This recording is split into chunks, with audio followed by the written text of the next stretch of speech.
Po sa ating lahat na pagpalang hapon, naway nasa mabuti po kayong kalagayan. So, Edu ay may napansin nga po sa bahay nila Viancy.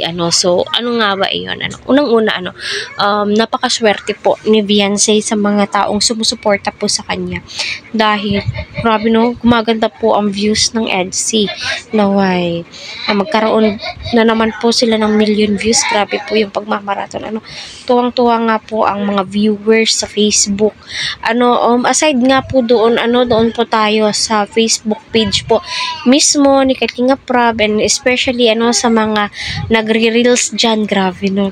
Grabe, makikita mo pa talaga yung mga nagre-reels na fans po talaga sila ng EDC. Kasi alam nyo, sila na EDC po ang laman ng mga reels po talaga.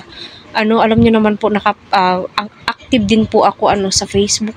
Sabi ko, grabe nga, pakadaming nagmamahal sa EDC kasi halos napapanood ko reels po talaga nila, sa totoo lamang po.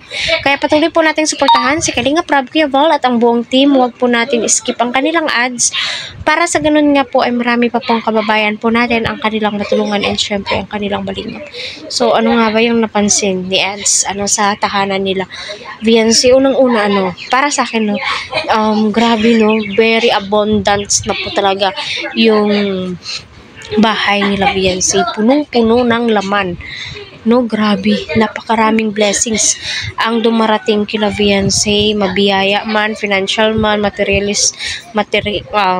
na mga bagay, kita po natin. Pero yung pag-a-approach po ng magulang ni Viancy, kung paano po niya tanggapin ang sila Kalinga Prab, ganun at ganun pa rin po. Naway hindi po sila magbago talaga. Kasi kita naman po natin, kung hindi dahil sa Kalingap, and especially sa mga sponsors, grabe. And pasalamatan mo din, Viancy, si Edu, kasi isa siya sa mga dahilan kung bakit napakaraming blessings ang natatanggap mo. Super blessed ka kay Edu dahil napaka-supportive po niyang tao. So panoorin po natin. Bago sa lamin niyo. Yung po yung pinuksan ko. Saan galing? Yung dala niyo po. Dala ko? Opo. Yung marami po kayong dala niyo. Yun nga po mga kalingap, si Edu ay natutuwa po siya kung ano po yung nakikita niya sa bahay nila Viancy.